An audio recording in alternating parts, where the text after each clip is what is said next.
Rolling, speed, all the things, and action. You don't know my name? Hello. Hello. Do I speak directly to the camera or to you? You can speak to me. Okay. I'm Grant Mateo. I'm Filipino American. My name is Kaena Loha Kalenani Watson, my full name, and I'm Hawaiian, Chinese, German, Irish, Dutch, Danish, and that's it, I think. Hi everyone, my name is Marie and I'm from China. Nice. I'm from Beijing, the capital city. My name is Emma Patel, the Emma Patel, the star of JVC vlogs, by the way. My ethnicity is Indian, Southeast Asian and Indian, that's what I am. My name is Ryan Dissanayake. I am Sri Lankan. I'm Asian, so yeah, with a Sri Lankan background. What you got there? I'm gonna color. I have a moon, flowers, and a unicorn. Which one should I pick? Unicorn. Okay. For me, I don't think it's had too much of an effect on my career. At least for most of the roles I've done, it hasn't it's been open to all ethnicities and stuff like that. But you know, it's like I carry the sacrifices of my parents and my parents' parents and all that with me, and so I do the best work I can to make those sacrifices worth it and make them proud. So. This is everything that I want to do since I was probably 6 years old, and I think it's just been surrounded by me. My family's very musical. My grandma was a singer. I feel like it's just in me, and when I come here, and since I'm here, I want to perpetuate that, and I want to show people that look like me that they can do it.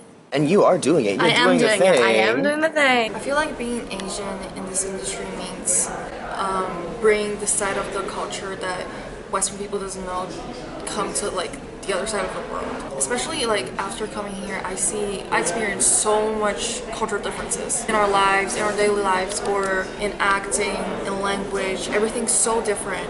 I feel like being in this industry as an Asian is just part of a little conference where we can share differences.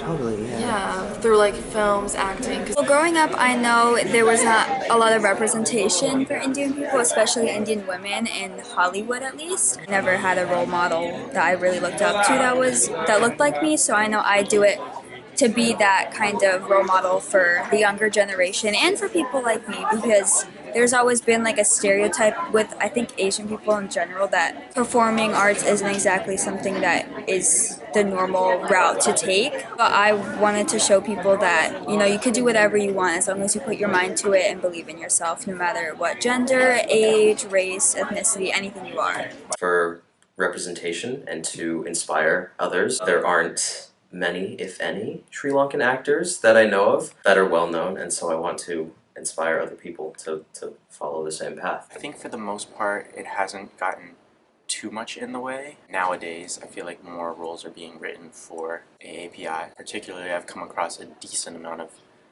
auditions for Filipinos, so that's been helpful.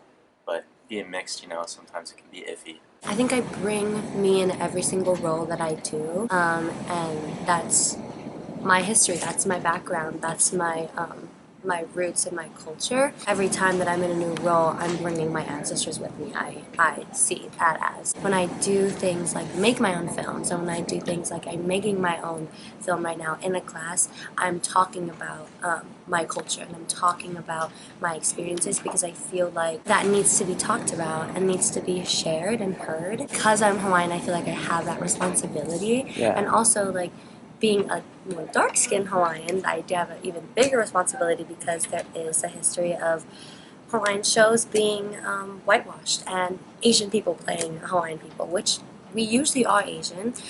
There's just a spectrum of how we look, but it is important to me that there is a spot for darker-skinned people, or totally. darker-skinned Polynesians in Hollywood, basically, because people are making films in Samoa, people are making films in Tahiti, but they're not mainstream.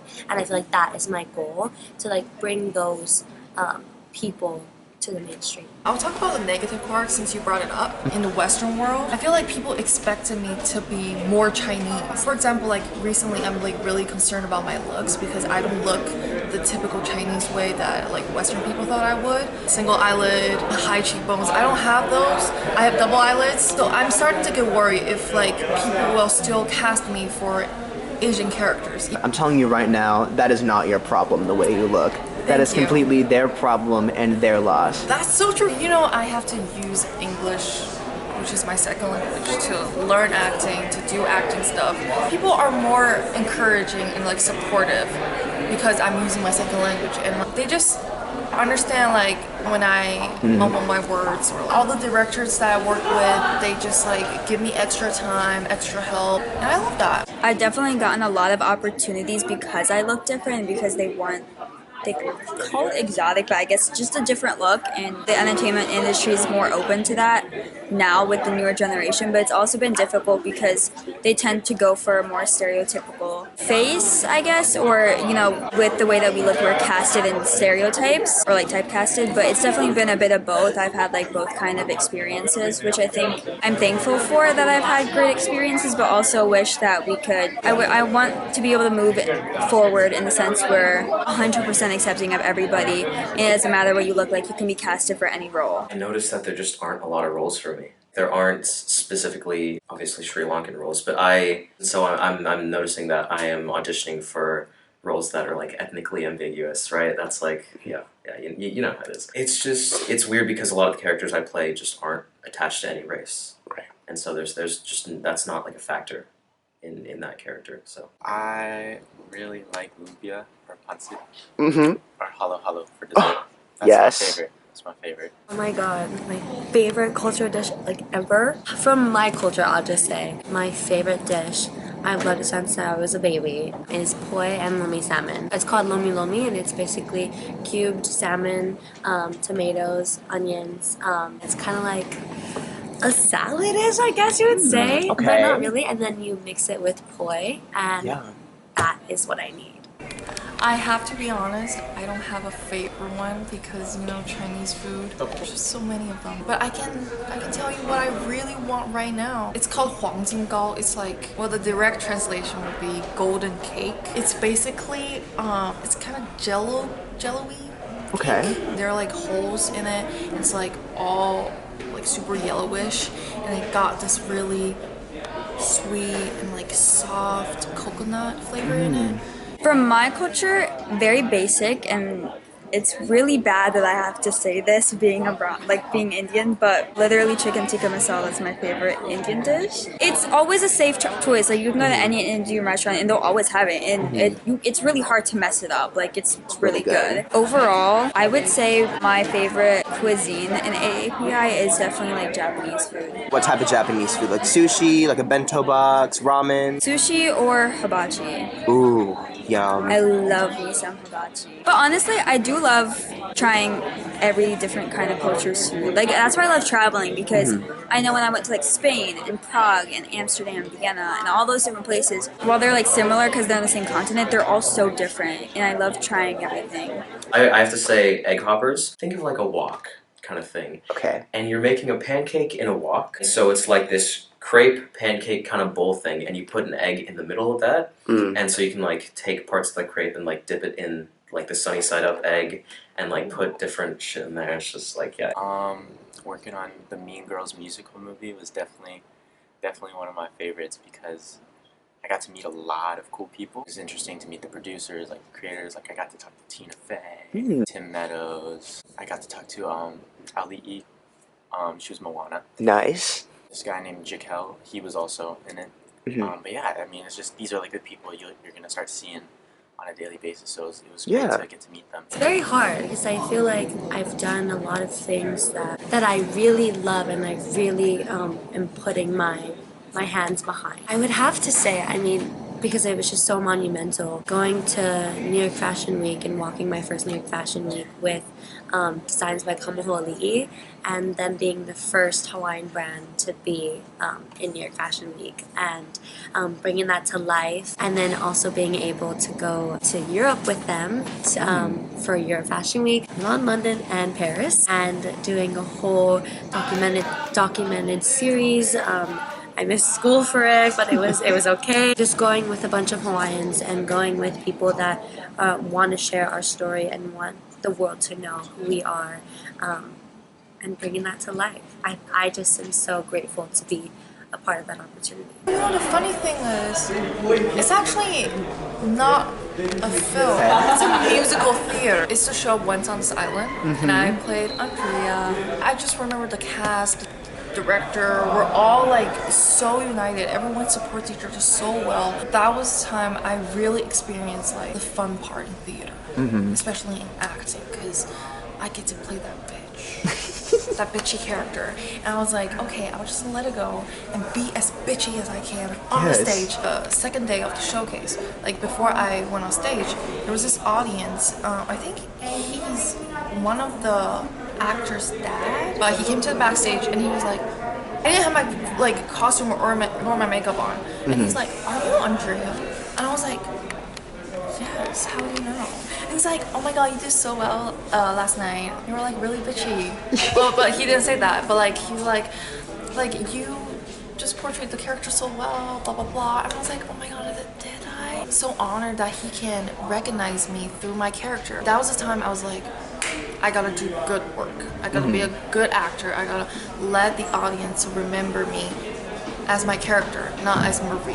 Okay, I don't know if I can technically say, so I'll just beat around the bush a little bit with it. Gotta honor the NDA. Yeah, but I recently got a big opportunity with a brand slash a person, and he's gonna be helping me getting in the industry and being kind of like a mentor, and I'm really thankful for that because it's one of those things where he's helping me with every single thing. He's helping me with acting, helping me with modeling, helping me with pageants. It's kind of like a 3-in-1. I've learned just like a scratch of the opportunities that he's gonna be giving me, and it already like I'm so thankful and I'm so excited for it. But also being here because I feel like just to be able to be here with everybody and be accepted into such an exclusive program has been such an honor in its own. Absolutely. So I did a student film for Pratt Institute in Brooklyn, and so I did that, and that was a great experience. But it was really cool because from that I got the DP on that was like, hey, I really liked you. You want to be in my short film? And then the sound guy from that short film was like, hey, you're really good. You want to be in mine? So it was just cool, like getting exposure and having people see you can lead to opportunities that you like don't even audition for. So that whole sequence of events was really cool, and they were all super nice and super awesome people. So Okay, booked. Okay, resume. I mean, I'd say there's a lot just on like the stuff that I watched growing up. Like I watched a lot of Jackie Chan. A big one now is Kiki Kwan. And I actually haven't watched the Cinderella movie that has Paolo. And is that how you pronounce the name? Paolo? Yeah, I think so, yeah. When I saw that, I was like, whoa, that's like really cool, especially since he was wearing like a barong and all that. Yeah. So it's like really nice to see that. And I was like, that could be me, you know? Kimmy A. Minor, she's a singer and a performer. She's also created this collective. It's called Haku Collective, where she brings in students or people that are from Hawaii and that are aspiring artists and brings them up and helps them create, perfect their craft, I would say. And I want to do that in the future, and I really look up to that. I'm a K-pop fan for 7 years. I've been XLL for 7 years already. They're really the ones who like made me decide to be like, yeah, I gotta work in this industry. I want to do the work that they do. And besides that, something else I learned and I really value in their work is charity work. They use their fame to like encourage their fans to like work in charity with them. You know, we're all aiming for a better world. Who's your bias in EXO? It was Chanyeol for 6 years, and no, I lied.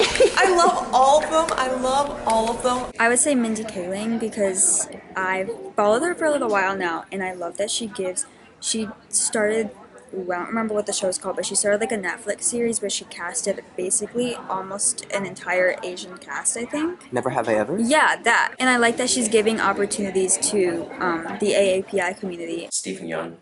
I really like Stephen Yeun. He's really good, especially in Beef. Like I've watched The Walking Dead before, and he was awesome in that. But Beef was so good, and he's so funny. And like I watched a bunch of his interviews, and he seems like a really nice guy and a really funny guy. So I like him a lot. Yeah. Well, there's a couple things. One, make opportunities for yourself. Do what Jake does. Do what I did back in 2020. Make content for like TikTok or social media. Just little skits here and there. If you have friends, go make something with your friends, whether it be a short film or just like a little kind of fun video. Third, opportunity chase. Look for opportunities. Go for opportunities. Just put yourself out there in any way, shape, or form, and learn skills. Special skills is what's going to take you places. Yeah, that's my advice. People that look like me coming from your homeland or your indigenous land, it's very easy, especially in this industry, to forget yourself and to try to mold yourself into being what you think they want to see. I'm still learning this, and I have grown so much. Knowing that your story is important and that you have something great to share and that you are the story and that people want to see you. They don't want to see this like glamorized version all the time. They want to know you and they want to see you, who you are fully. Just like what Jake said, do the damn thing. Just do it. Just do it. Like, don't care too much like I did before. I cared so much before. I was like, what if like they don't cast me because I'm Asian? Because my English is not that well, because I'm too tall. Actors, just do the thing. Like, if you got the opportunity, do it. Appreciate your culture and appreciate your appearance. Use that to get more opportunities and just do it. Yes. Just do it. Yeah. Yes. Okay, being someone who looks like me, who right off the bat maybe you aren't able to pinpoint what they are ethnically, like their ethnic background, I would say stick to your morals when it comes to auditioning for characters, because it can be easy to audition for me, like Latin characters or Middle Eastern characters that I could play and could pull off of based on looks, but I choose not to because I think that's shitty, and that's like you're like taking away from other actors who also need representation. Stick to your morals. Don't fold on your morals for the sake of an opportunity, even though it could be exciting, you know, getting a role and like having more opportunities. Know who you are. Sounds so cliche, but just to be yourself and follow your dreams, and literally do not let anybody tell you what you can and cannot do, because I know I've had people tell me you're never gonna make it, but here I am, I'm studying it now, so fuck you.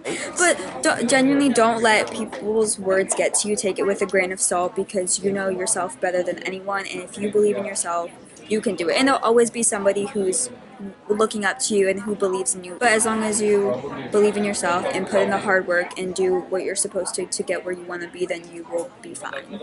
And you will make it. Beautiful. All right. I'm done. Okay, she's rolling. Thank you so much, Jake. I'm really honored to be a part of this vlog. Happy AAPI month to all my fellow people. Is that what they say? I don't know. Cut it out if it's bad. Please cut it out if it's bad.